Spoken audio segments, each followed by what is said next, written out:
Hello student, good morning. कैसे हो आप लोग? जैसा कि बच्चे ध्यान दीजिएगा कि आप लोग का अलजेब्रा चल रहा है ना।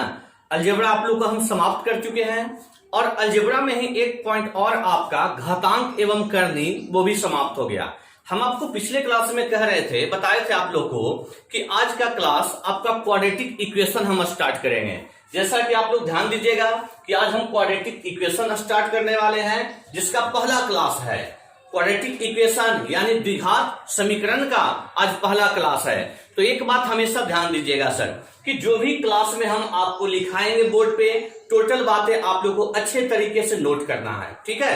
क्योंकि आप अच्छे तरीके से नोट्स बनाइएगा, इसलिए हम डिफिनेशन को भी बोर्ड पे लिखे हैं सर। अगर आप ऐसा नहीं करते हैं तो फिर हमारा लिखा हुआ व्यर्थ जाएगा, ठीक है। हम सारी बातें समझाते जाएंगे और लिखाते जाएंगे और आप लोग का भी काम होगा अच्छे तरीके से लिखना, क्योंकि 15 से 20 मिनट हमें लगेगा सर थ्योरी को समझाने में। सारा थ्योरी हम अच्छे तरीके से समझा देंगे, उसके बाद फिर हम क्वेश्चन की ओर मूव करेंगे, ठीक है। तो क्या आप लोग तैयार हैं? चलिए, बहुत बढ़िया बात है। अगर आप लोग तैयार हैं तो कॉपी कलम निकालिए, हेडिंग दीजिए क्वाड्रेटिक इक्वेशन। क्वाड्रेटिक इक्वेशन का आज हम फर्स्ट क्लास बता रहे हैं सर, ठीक है। क्वाड्रेटिक का हिंदी होता है सर, क्वाड्रेटिक इक्वेशन का हिंदी होता है, आप लोग पढ़े होंगे, द्विघात समीकरण, ठीक है। द्विघात समीकरण। तो द्वि का मतलब क्या होता है सर? द्वि का मतलब होता है दो। अच्छे तरीके से सुनिएगा, द्वि का मतलब दो और घात का मतलब पावर, यानी जिस पर मैक्सिमम पावर दो हो, द्विघात समीकरण कहलाता है, ठीक है। आप लोग पढ़े होंगे 9th क्लास में भी और 10th क्लास में भी कि क्वाड्रेटिक का हिंदी होता है द्विघात और इक्वेशन का समीकरण। द्वि का मतलब दो, घात का मतलब पावर, यानी जिस पर मैक्सिमम पावर दो हो, ठीक है। तो इसका डिफिनेशन हम यहां लिखे हैं कि वैसा समीकरण जिसमें किसी एक चर का अधिकतम घात दो हो। देखिए तो क्या लिखे हैं, वैसा समीकरण जिसमें किसी एक चर का अधिकतम घात दो हो, द्विघात समीकरण कहलाता है, ठीक है। इसका जनरल फॉर्म होता है, स्टैंडर्ड इक्वेशन होता है ax square plus bx plus c equal to 0। ये जो बोले हम सर कि किसी एक चर का अधिकतम घात दो हो, चर का मतलब वेरिएबल, ठीक है। वेरिएबल यानी x y z। तो देखिएगा ax square plus bx plus c बराबर 0 में वेरिएबल हमारा क्या है सर? तो बोलेंगे x है। क्या x वेरिएबल दिख रहा है? तो देखिए तो x का मैक्सिमम पावर क्या दिख रहा है? 2, क्योंकि देखिए x स्क्वायर है। तो क्वाड्रेटिक इक्वेशन का वही पहचान होता है कि वैसा समीकरण जिसमें किसी एक चर का अधिकतम घात दो हो, ठीक है ना। किसी एक चर का अधिकतम घात दो हो। तो आप लोग भी लिख लीजिएगा कि द्विघात समीकरण का व्यापक रूप होता है ax square plus bx plus c बराबर 0, ठीक है। वेयर जहां a does not equal to 0, ये a 0 के बराबर नहीं होना चाहिए। क्यों? इसलिए कि अगर a 0 के बराबर होगा, अगर a 0 के बराबर होगा तो फिर तो x स्क्वायर 0 हो गया सर। अगर x स्क्वायर 0 हो गया तो क्या दो घात कहीं पे मिलेगा? नहीं मिलेगा। इसलिए याद रखिएगा कि क्वाड्रेटिक इक्वेशन का स्टैंडर्ड फॉर्म जो है ax square plus bx plus c बराबर 0, ठीक है। इसी को लिखे हैं ना वहां पे, जिसमें हमें याद रखना है कि a कभी भी 0 के बराबर नहीं होना चाहिए। और दूसरी बात याद रखना है कि a b c ये तीनों जो है रियल नंबर होना चाहिए सर, हमेशा वास्तविक संख्या होना चाहिए, इमेजिनरी नंबर कभी नहीं होना चाहिए। तो याद रखिएगा कि a does not equal to 0 और a b c जो है हमेशा रियल नंबर होना चाहिए, ठीक है। बात आ गया समझ में? अब यहां ध्यान दीजिए, अब लिखे हैं सेकेंड पॉइंट कि सॉल्यूशन ऑफ क्वाड्रेटिक इक्वेशन, द्विघात समीकरण का हल। तो द्विघात समीकरण को सोल्व करने के लिए हमारा दो मेथड होता है सर। एक होता है मूल विधि, बाय रूट्स मेथड। इस फॉर्मूला को बोलते हैं श्रीधराचार्य सूत्र। अगर लिखना चाहते हैं तो आप लोग लिख लीजिए कि इसे बोलते हैं श्रीधराचार्य सूत्र। तो किसी भी द्विघात समीकरण को हल करने का दो मेथड होता है, एक मूल विधि और एक गुणनखंड विधि। एक बाय रूट्स मेथड और एक बाय फैक्टर मेथड। तो हम क्वाड्रेटिक इक्वेशन में आपको मूल विधि बताते हैं। ठीक है, जब थ्योरी समाप्त हो जाएगा तो हम बाइफैक्टर मेथड लिखने के लिए आपको बताएंगे कि बाइफैक्टर से हम किस प्रकार इसे निकालते हैं। ठीक है, तो द्विघात समीकरण का जो सोल्यूशन होता है वो इसे हल करने के बाद आएगा x बराबर minus b plus minus under root b square minus 4ac और बटा 2a। ठीक है, क्या हम बोले कि x बराबर minus b plus minus under root b square minus 4ac बटा 2a। ये कहां से आया सर? तो हम अभी आपको बताएं कि ये जो वैल्यू आया है x का, ये इसे सोल्व करके आया है। तो हम अभी इसे निकालने के लिए भी आपको सिखाते हैं सर, घबराइए नहीं।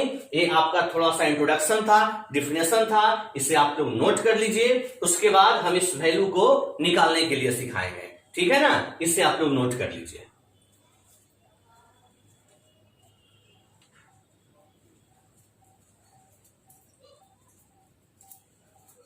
चलिए, हो गया? ध्यान दीजिएगा।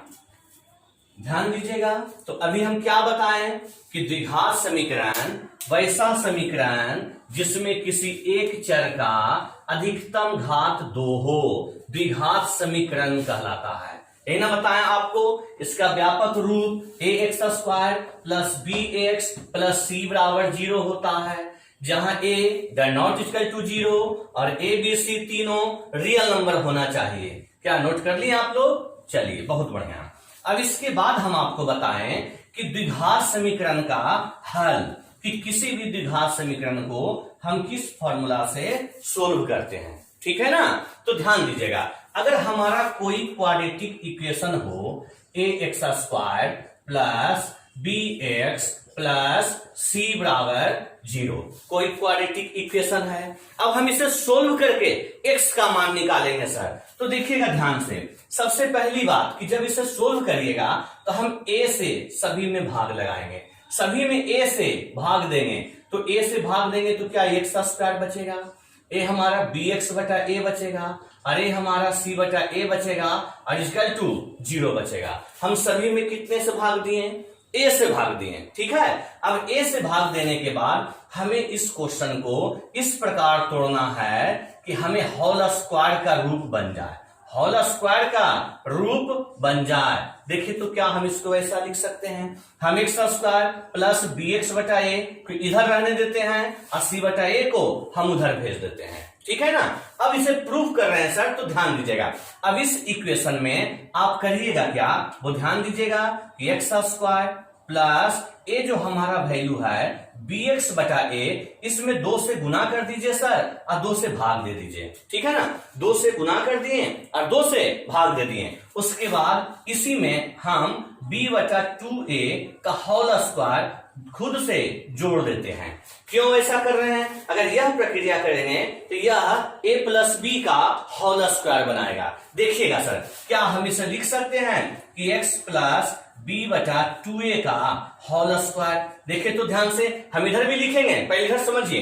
देखिए तो x स्क्वायर मिल गया प्लस बी स्क्वायर बटा या b बटा 2a का होल स्क्वायर मिल गया, तो a square plus b square का फॉर्मेट मिल गया। अब हमको चाहिए 2ab, तब 2ab का फॉर्मेट में बनाइए तो क्या लिखेंगे 2xb अब बटा 2a। देखिए तो क्या बीच वाला वैल्यू मिल गया ना। तो अगर हम a साइड होल स्क्वायर का फॉर्मेट बनाने के लिए b बटा 2a का होल स्क्वायर जोड़े हैं, तो ये साइड भी तो हमें b बटा 2a का होल स्क्वायर जोड़ना होगा सर। देखिए तो ध्यान से, अब बाद में है माइनस c बटा a।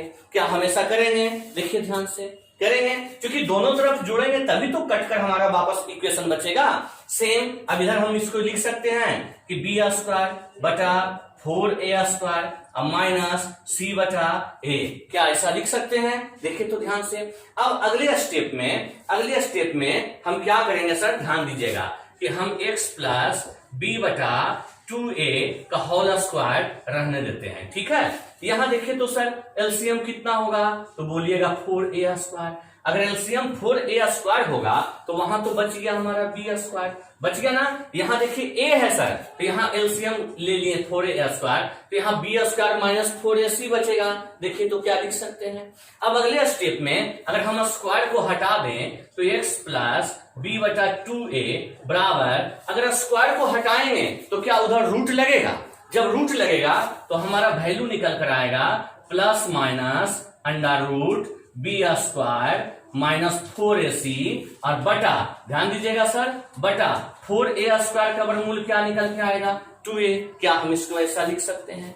अब हमें x का वैल्यू निकालना है तो यहां से लिखेंगे x बराबर माइनस बी बटा 2a, इस मान को उधर भेजें, plus minus under root b square minus 4ac और बटा 2a। अब यहां से लिखेंगे x बराबर, देखिए तो सर क्या एलसीएम 2a आ रहा है, अगर एलसीएम 2a आ गया तो हमारा क्या बच गया minus b plus minus under root b square minus 4ac। देखिए तो ध्यान से, क्या क्वाड्रेटिक इक्वेशन का हल हम इसी को लिखे थे हम बोर्ड पे, देखिए तो क्या लिखे थे, यही आपका हमारा प्रूफ हो गया। ठीक है, आप लोग इसे पहले अच्छे से नोट कीजिए, इसके बाद कुछ और बातें हम बताएंगे, ध्यान दीजिएगा। तो क्या आ गया x का मान कि minus b plus minus under root b square minus 4ac और बटा 2a। इस बात को याद रखिएगा सर, ठीक है। चलिए ध्यान दीजिएगा, इसे अच्छे से नोट कीजिए।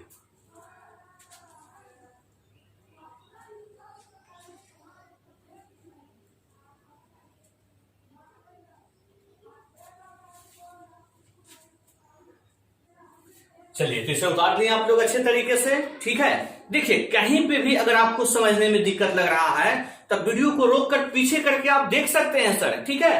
ये जो हम प्रूफ कर रहे हैं, क्या किसी एग्जाम में प्रूफ करने के लिए पूछता है? केवल हमें प्रूफ किए सर ताकि आपको अच्छे से समझ में आ जाए, ठीक है। तो हो गया x का मान minus b plus minus under root b square minus 4ac और बटा 2a। अब एक बात आप लोग ध्यान दीजिएगा सर, कि ध्यान देने वाली बातें क्या है, सुनिएगा कि किसी भी द्विघात समीकरण का हमेशा दो हल होता है, किसी भी क्वाड्रेटिक इक्वेशन का हमेशा दो मूल होता है, अल्फा और बीटा।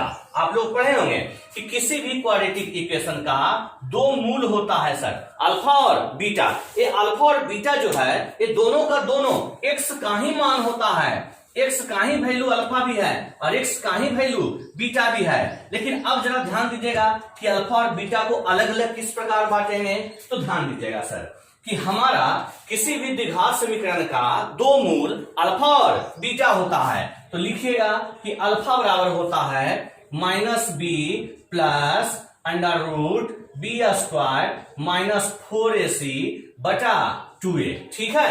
ये जो प्लस माइनस लिखे हैं, ये जो प्लस और माइनस लिखे हैं, अगर प्लस वाला लेकर चलेंगे तो अल्फा होगा सर, और माइनस वाला अगर लेकर चलेंगे तो minus b minus under root b square minus 4ac बटा 2a। अगर प्लस लेकर चलेंगे तो अल्फा होगा और माइनस लेकर चलेंगे तो बीटा होगा, ठीक है। अब यहां से हमारा एक और फॉर्मूला बनता है सर, देखिएगा ध्यान से, यहां से हमारा एक फॉर्मूला बनता है कि सम ऑफ रूट्स, मूलों का योग।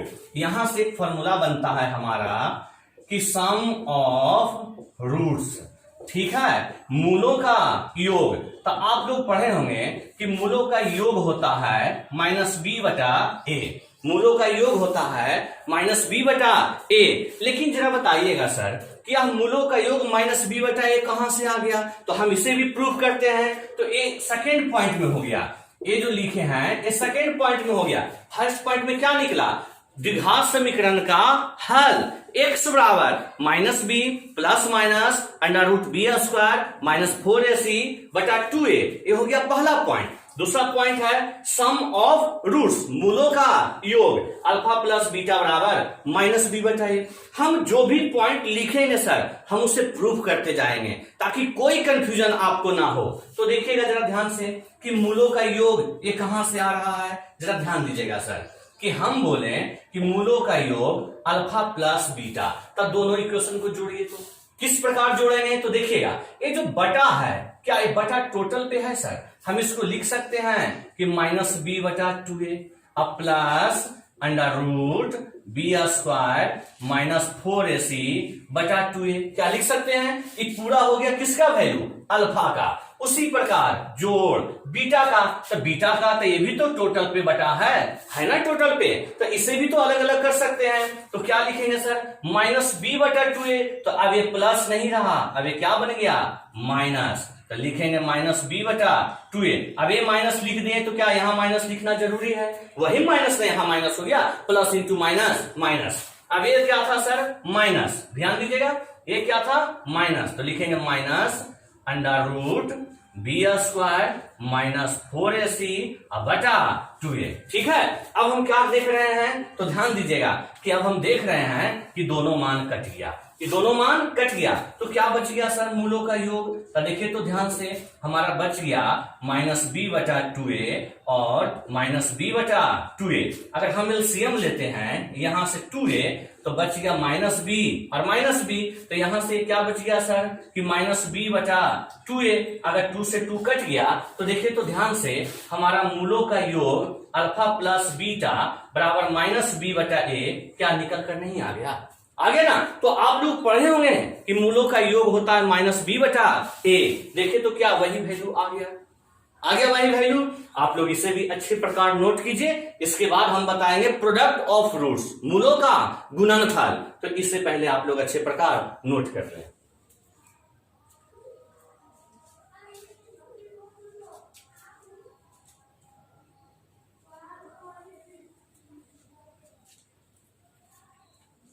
हो गया ना? चलिए ध्यान दीजिएगा सर, ध्यान दीजिएगा, मिटाते हैं इसे।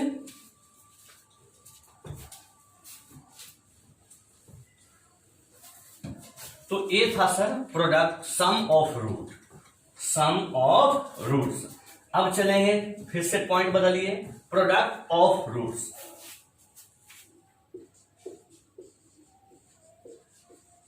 प्रोडक्ट ऑफ रूट्स पढ़े होंगे आप लोग, अल्फा इंटू बीटा जो होता है सी बटा ए। ये तीसरा पॉइंट याद रखिएगा। हम लास्ट में टोटल पॉइंट को लिख देंगे सर, आप लोग नहीं घबराइएगा। तो ये हो गया हमारा अल्फा इंटू बीटा सी बटा ए।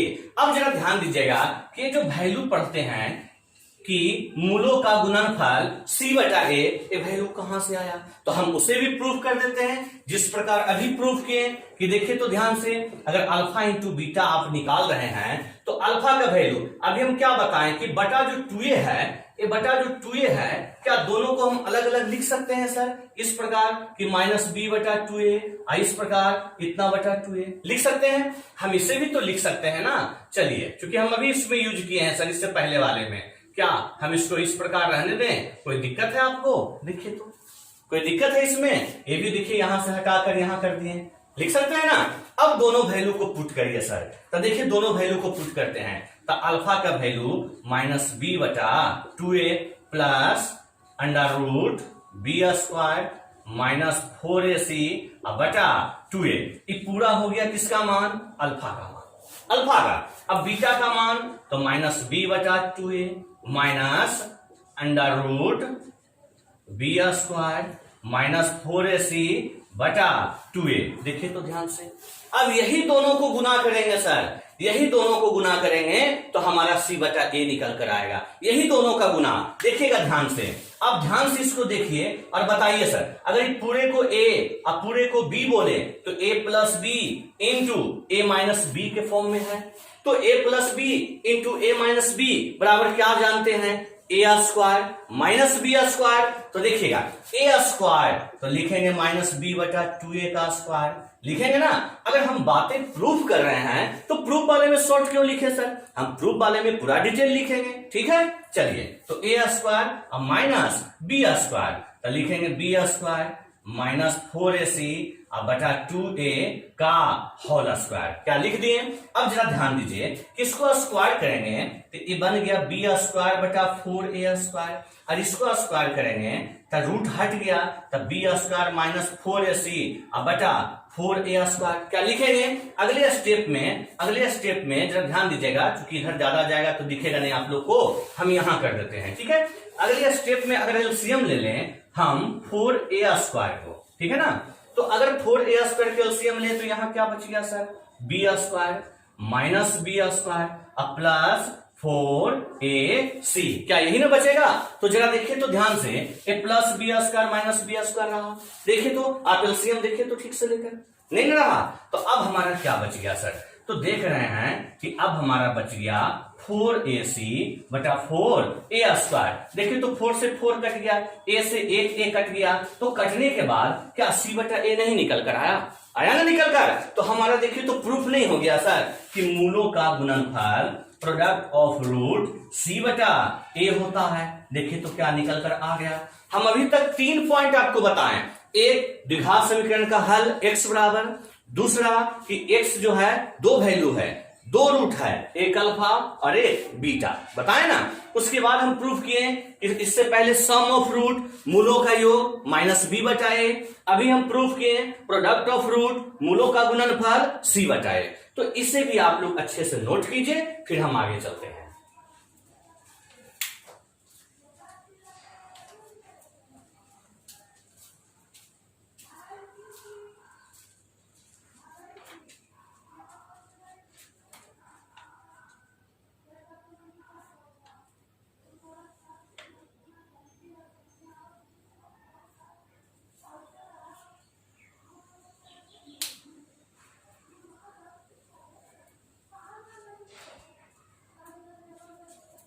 चलिए, हो गया ना आप लोग?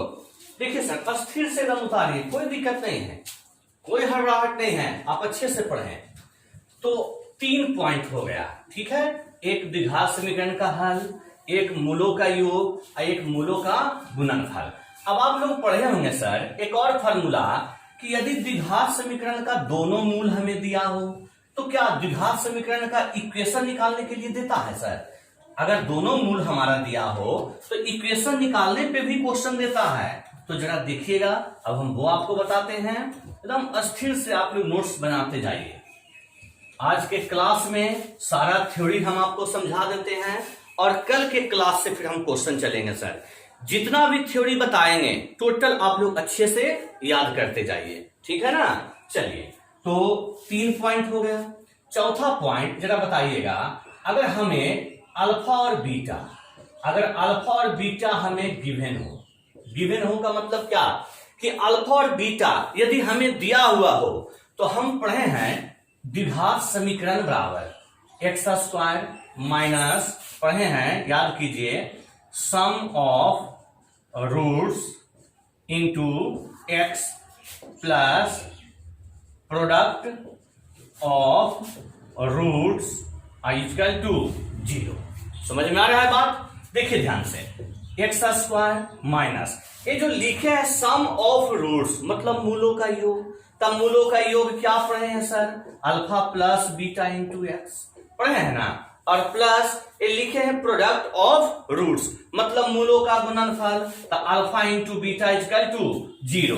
देखिए तो क्या आप लोग इसे पढ़े हैं कि यदि हमें द्विघात समीकरण का दोनों मूल दिया हो, यदि द्विघात समीकरण का दोनों मूल अल्फा और बीटा दिया हो तो द्विघात समीकरण का इक्वेशन होता है x² minus alpha plus beta into x plus alpha into beta equal to 0 होता है ना। अब हम यह भी प्रूफ करेंगे सर कि यह मान कहां से आया।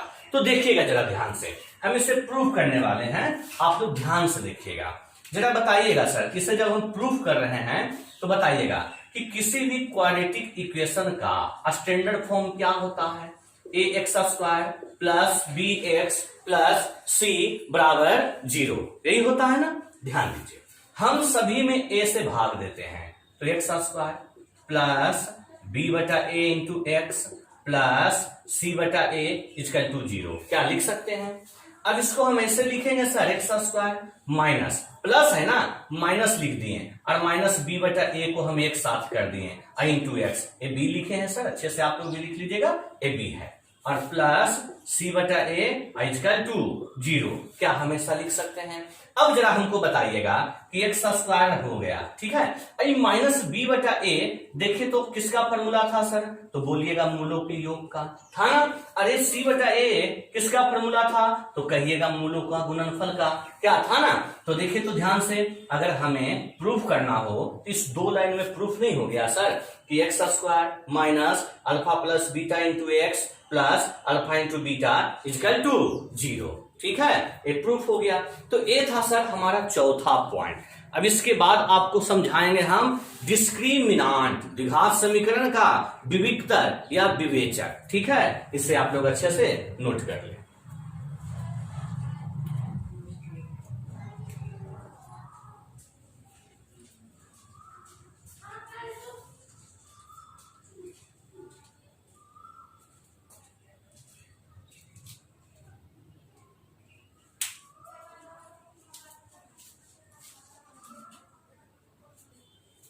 चलिए, हो गया। अच्छे से तुम लिखते जाइएगा सर। अब आप लोग इसके बाद पढ़े होंगे द्विघात समीकरण का विवेचक या विविक्तर, डिस्क्रिमिनांट। अब हम वो आपको समझाने वाले हैं सर, बोर्ड पे लिख देते हैं, फिर आपको हम समझा देंगे। ठीक है ना।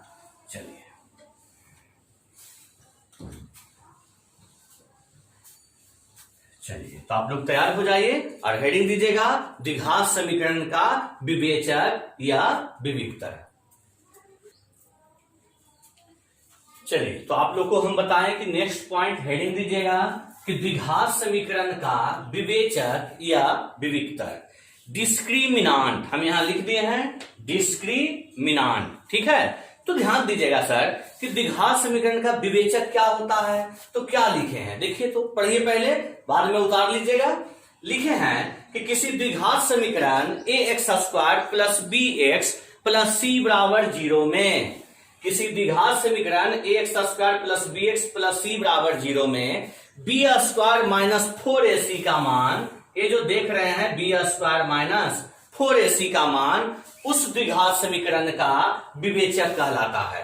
इसे प्रायः डी द्वारा सूचित किया जाता है। हम इसे डी से भी सूचित कर सकते हैं और डेल्टा से भी सूचित कर सकते हैं सर, इसे डेल्टा पढ़ेंगे। ठीक है, डी से भी और डेल्टा से भी सूचित कर सकते हैं। तो क्या बोले हम, फिर से पढ़िएगा कि किसी द्विघात समीकरण ax² plus bx plus c बराबर 0 में b² माइनस 4ac का मान उस द्विघात समीकरण का विवेचक कहलाता है। इसे कैपिटल डी या डेल्टा द्वारा सूचित किया जाता है। तो क्या लिख सकते हैं, कैपिटल डी बराबर b² माइनस 4ac, हम लिख सकते हैं ना, ये कैपिटल डी बराबर b² माइनस 4ac।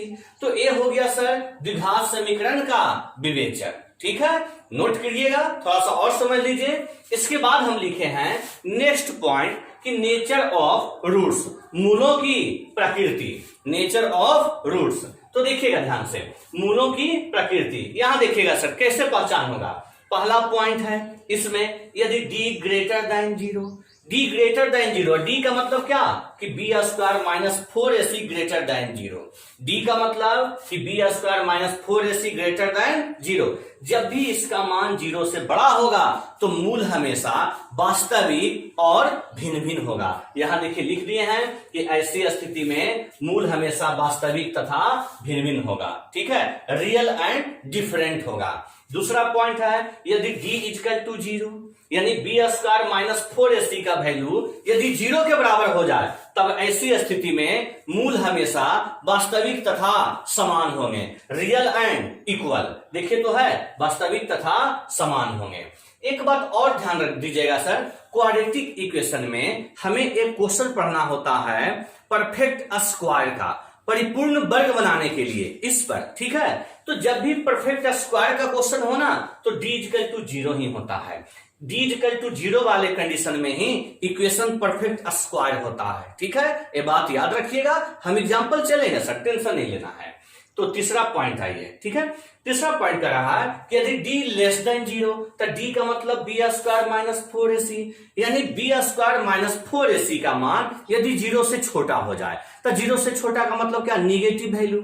अगर निगेटिव में आ जाए तो ऐसी स्थिति में मूल हमेशा काल्पनिक होंगे, इमेजिनरी होंगे। ठीक है, हम कोई हल फिर नहीं करते हैं। तो ये जो लिखे हैं कि नेचर ऑफ रूट्स, इसमें परफेक्ट स्क्वायर जो हम बोले सेकेंड पॉइंट में जो होता है, इससे हमें क्वेश्चन दिया है सर, ये जरूर याद रखिएगा। ठीक है ना, तो इन बातों को भी अभी आप लोग अच्छे तरीके से नोट कर लें। चलिए इसे नोट कर लें।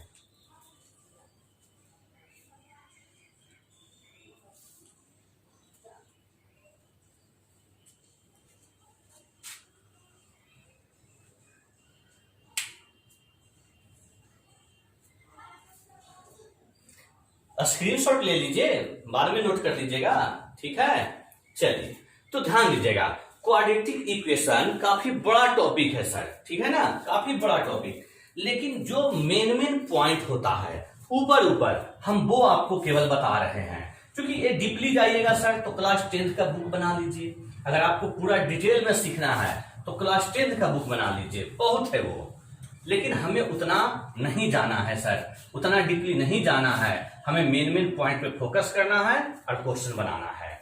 तो अब हम जितना भी पॉइंट आपको लिखे हैं टोटल देखिए, हम एक स्थान पे अभी आपको फिर से समझा देते हैं, जो मेन पॉइंट पे आपको फोकस करना है। बाकी जितना भी पॉइंट है सर, इससे हमें कोई मतलब नहीं रखना है, ठीक है। चलिए ध्यान दीजिएगा सर, इसे नोट कर लिए थे ना आप लोग। तो जितना भी पॉइंट लिखाए हैं टोटल को हम एक बार फिर से समझाना चाहेंगे, 5 मिनट में खत्म, ठीक है। देखिएगा, सबसे पहले क्या बताएं सर कि द्विघात समीकरण का standard equation ax² plus bx plus c बराबर 0 होता है।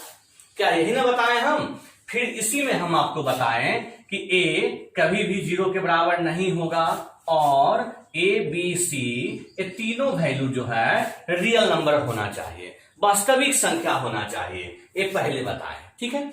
इसके बाद फिर आपको हम बताएं द्विघात समीकरण का हल। तो ध्यान दीजिएगा सर कि किसी भी द्विघात समीकरण को हम दो विधि से हल करते हैं, दो विधि से। एक ध्यान दीजिएगा, एक होता है मूल विधि, एकदम शॉर्ट में 5 मिनट में खत्म कर देंगे। एक होता है मूल विधि और एक होता है गुणनखंड विधि। एक होता है मूल विधि और एक होता है गुणनखंड विधि। गुणनखंड विधि में हमारा 3 स्टेप होता है सर, जिसे हम बोलेंगे आप लोग वहां लिखिएगा, एकदम स्थिर से हम लिखाते जाएंगे और आप लोग लिखते जाइएगा।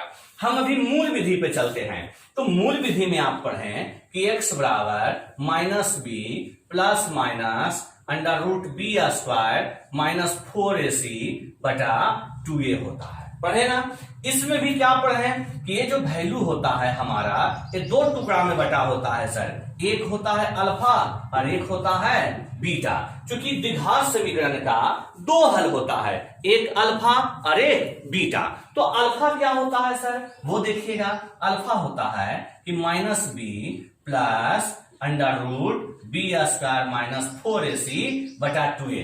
ये जो प्लस माइनस लिखे हैं ना सर, तो प्लस वाला लेकर चलेंगे तो अल्फा होगा, और -b माइनस ध्यान दीजिएगा √b² माइनस 4ac बटा 2a। अगर माइनस वाला लेकर चलेंगे तो हमारा बीटा होगा। तो किसी भी द्विघात समीकरण का 2 हल, एक अल्फा और एक बीटा।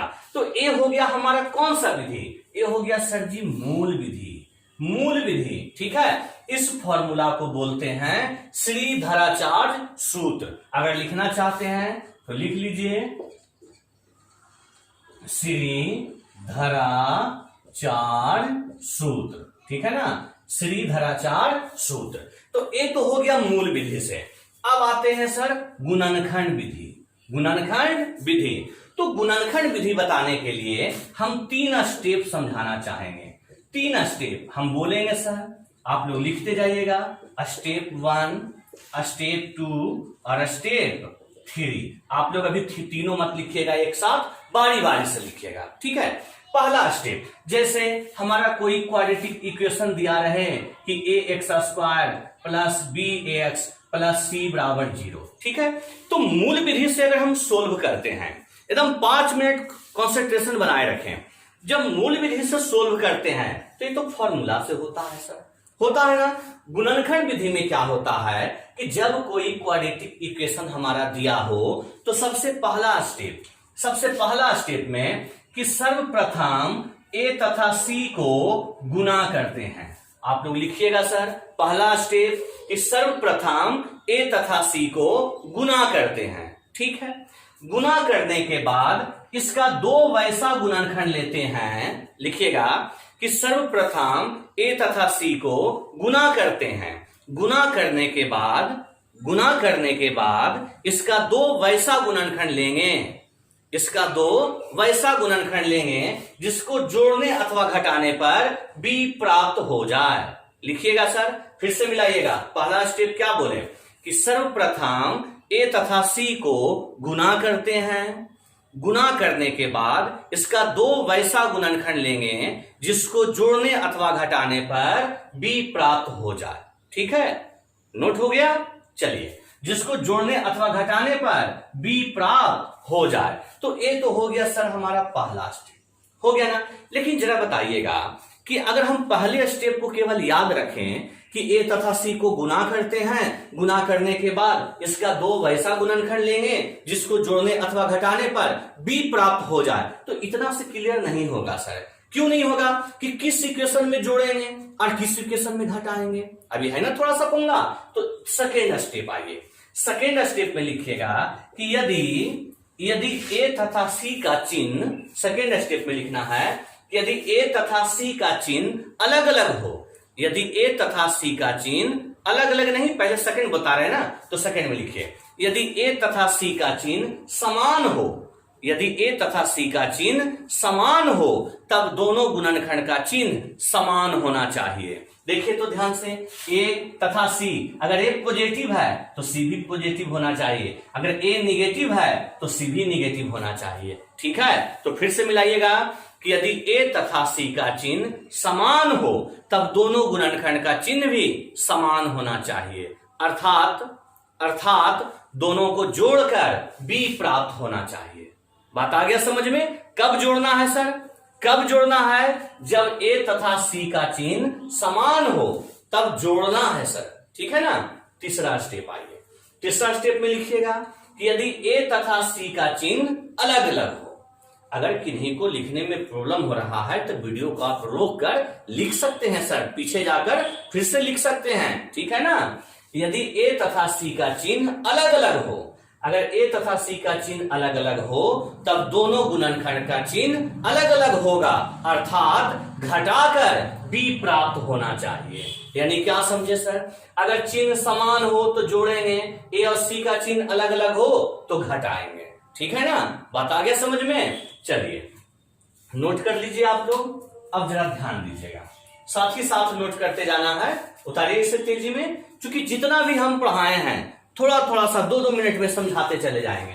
तो ये हो गया सर द्विघात समीकरण का हल, जिसका दो मेथड, एक मूल विधि और एक गुणनखंड विधि। मूल विधि बाय रूट्स मेथड, गुणनखंड विधि बाय फैक्टर मेथड। ठीक है, चलिए ले लिया स्क्रीनशॉट आप लोग, ध्यान दीजिए। अब इसके बाद क्या बताएं सर? इसके बाद फिर हम आपको बताएं, ध्यान दीजिएगा, क्योंकि हम केवल शॉर्टकट वे में टोटल समझाना चाह रहे हैं कि क्या क्या आप लोग पढ़े हैं सर।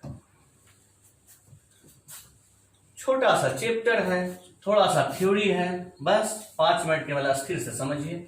इसके बाद हम क्या बताएं? तो हम अभी आपको पहला पॉइंट में बताएं कि होता है x बराबर minus b plus minus under root b square minus 4ac बटा 2a, बता दिए ना, जिसमें अल्फा और बीटा दोनों था। दूसरा पॉइंट हम आपको बताएं कि सम ऑफ रूट्स लिखिए या रूट लिखिए, अल्फा प्लस बीटा होता है माइनस बी बटा ए। ठीक है। तीसरा पॉइंट आपको बताएं प्रोडक्ट ऑफ रूट्स, ठीक है, अल्फा इंटू बीटा सी बटा ए, यही ना बताएं। उसके बाद हम आपको बताएं चौथा पॉइंट में कि क्वाड्रेटिक इक्वेशन होता है x square minus sum of roots into x plus product of roots, ठीक है, इक्वल टू 0, यही ना। यानी क्या बताएं सर कि x square minus alpha plus beta into x plus alpha into beta equal to 0। क्या यही 4 पॉइंट बताएं? अभी तक जितनी भी क्लास अभी लिए, जितना भी देर अभी आपको पढ़ाएं, सबको छोड़ दीजिए। जो भी बातें बोर्ड पे लिख रहे हैं केवल इसे आप याद रखिए।